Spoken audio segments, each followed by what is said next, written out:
More and more people travelled on the Fat Controller's railway. More and more ships came to the harbours.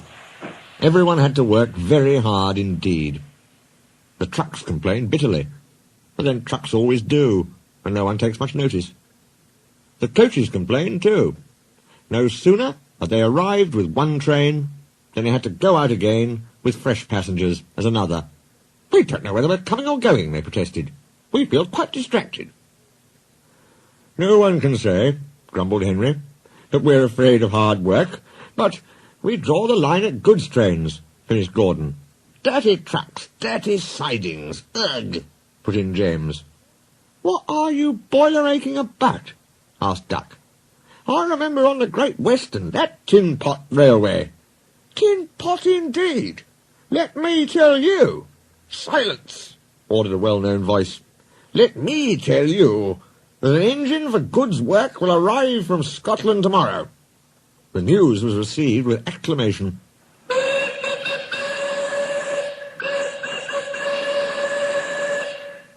The Fat Controller stared.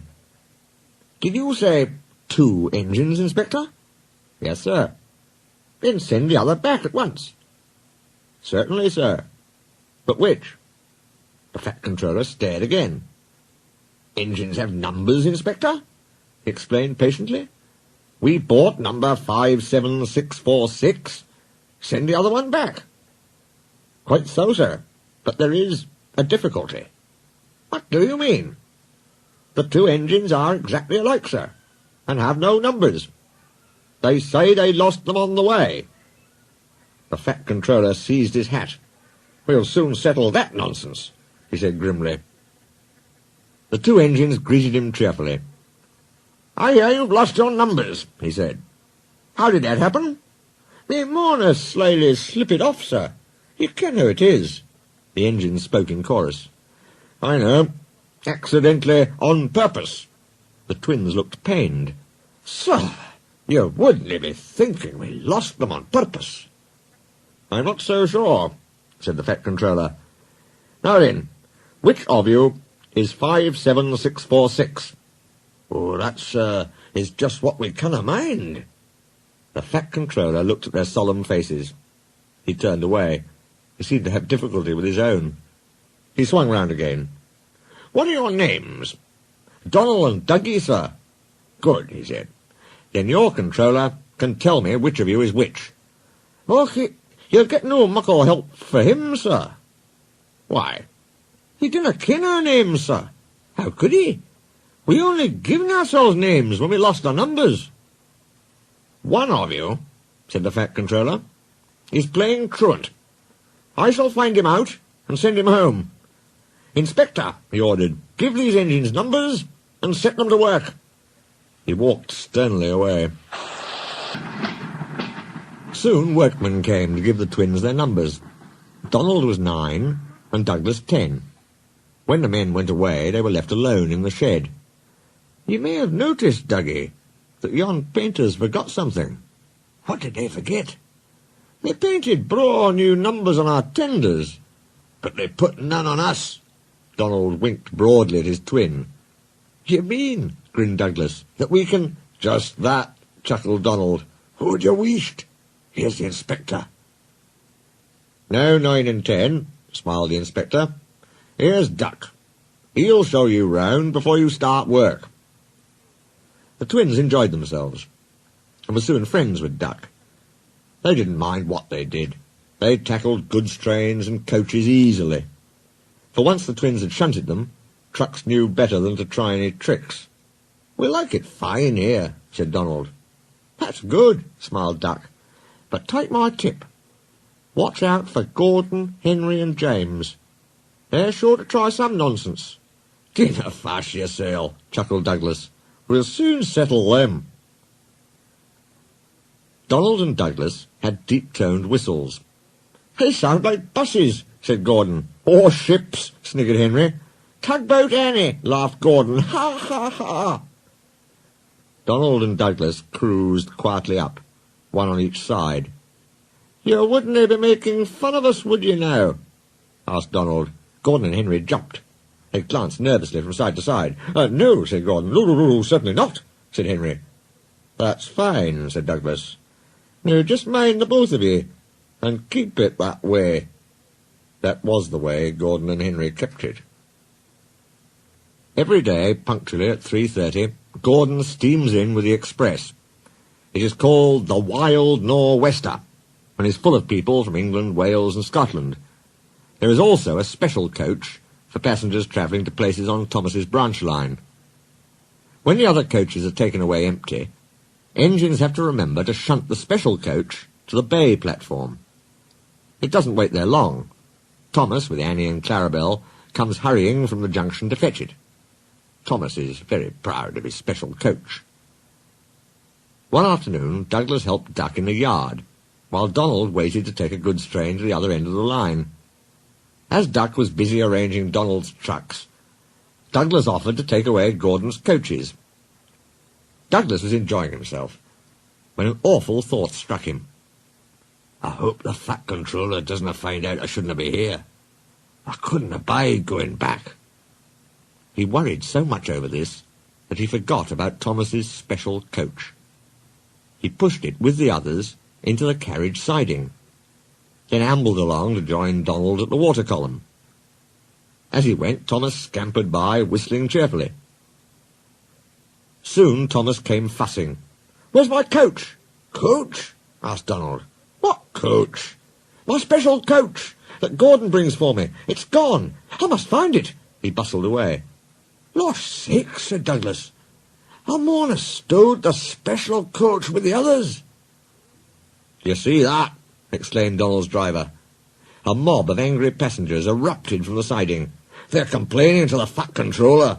He'll be coming here next." "Now listen," said Douglas's driver. "We'll change tenders. Then I'll wire with ye, Donald, and take yon goods. Dinna fash about us. Quick now, do as I say."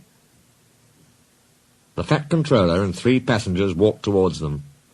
But Donald, with Douglas's tender, number 10, was out and away with the goods before they came near.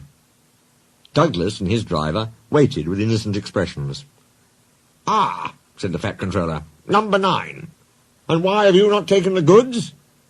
"My tender is awa, sir." The driver showed him the tender, still uncoupled. "I see. Some defect, no doubt. Tell me, why did number 10 leave so quickly?" "Maybe, sir," put in Douglas, "he saw you coming and thought he was late." Said the Fat Controller. He turned to the passengers. "Here, gentlemen, are the facts. Number 10 has been shunting the yard. Your coach disappeared. We investigate. Number 10, disappears too. You can draw your conclusions. Please accept my apologies. The matter will be investigated. Good afternoon, gentlemen." The Fat Controller watched them till they climbed the station ramp. His shoulders twitched. He wiped his eyes. Douglas wondered if he was crying. He wasn't. He swung round suddenly. "Douglas," he rapped, "why are you masquerading with Donald's tender?" The Fat Controller scolded both engines severely. "There must be no more tricks," he said. "I shall be watching you both.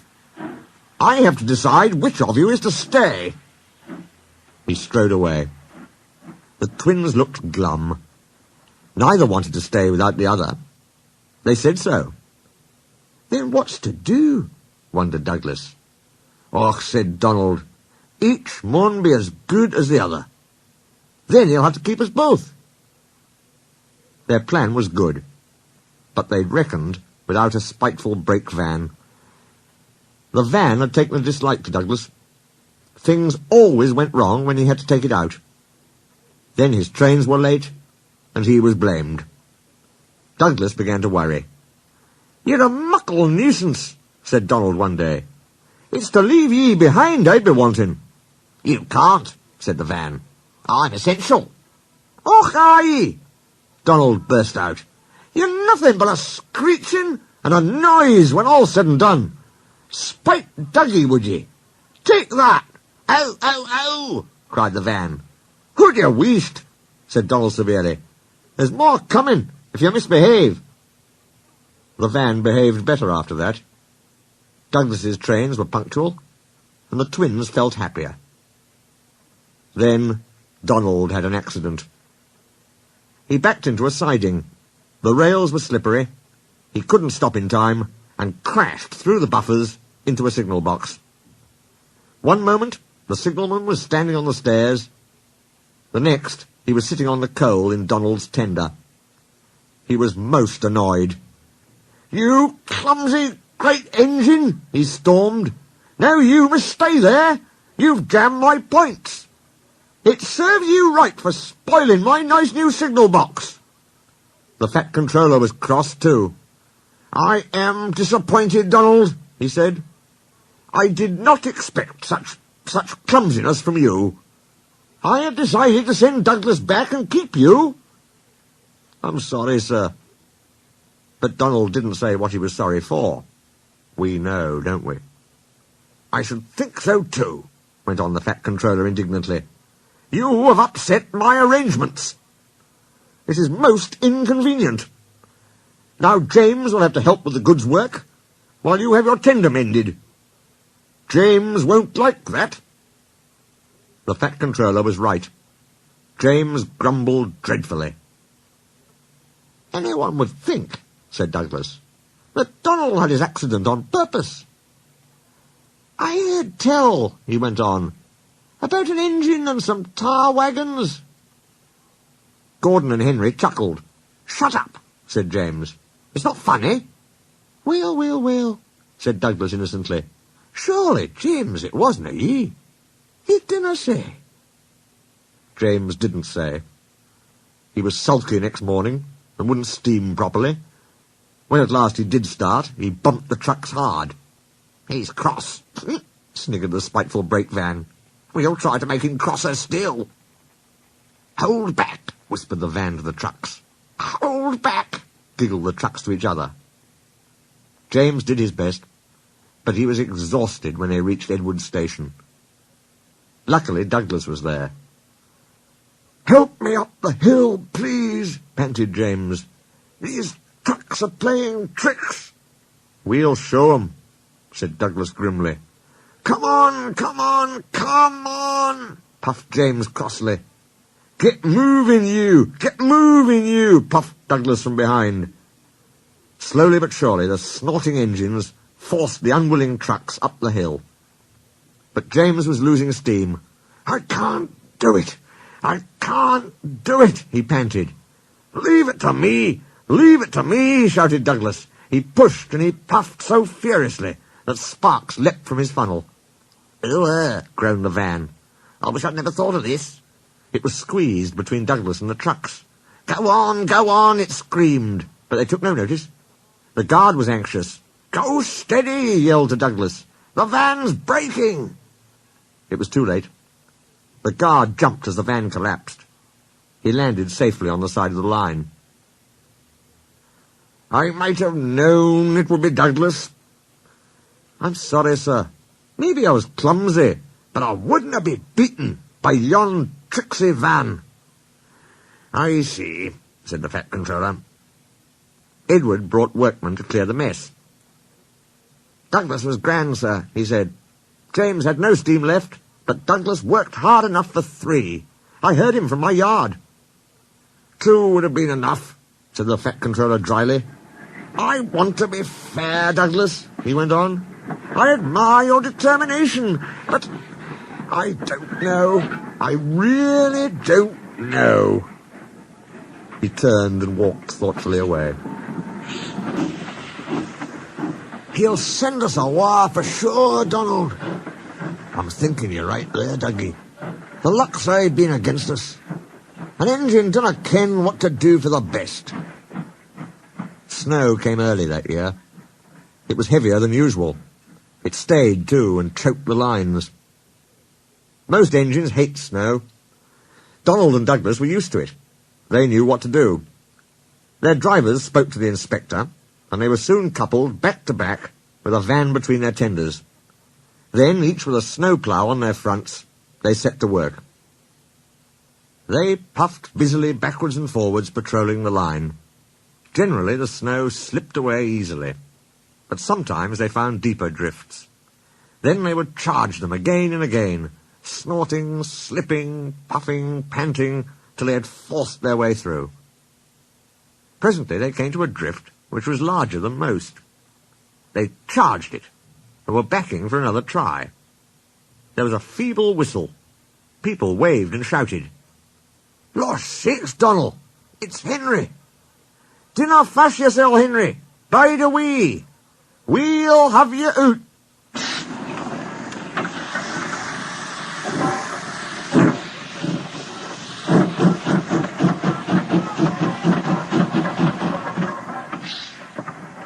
The Fat Controller was returning soon. The twins were glum. "He'll send us back for sure," they said. "It's a shame," sympathised Percy. "A lot of nonsense about a signal box," grumbled Gordon. "Too many of those, if you ask me." "That brake van, too," put in James. "Good riddance, that's what I say." "They were splendid in the snow," added Henry. "It isn't fair." They all agreed that something must be done, but none knew what. One day Percy talked to Edward about it. "What you need," said Edward, "is a deputation." He explained what that was. Percy ran back quickly. "Edward says we need a depot station," he told the others. "Of course," said Gordon. "The question is—" "What is a desperation?"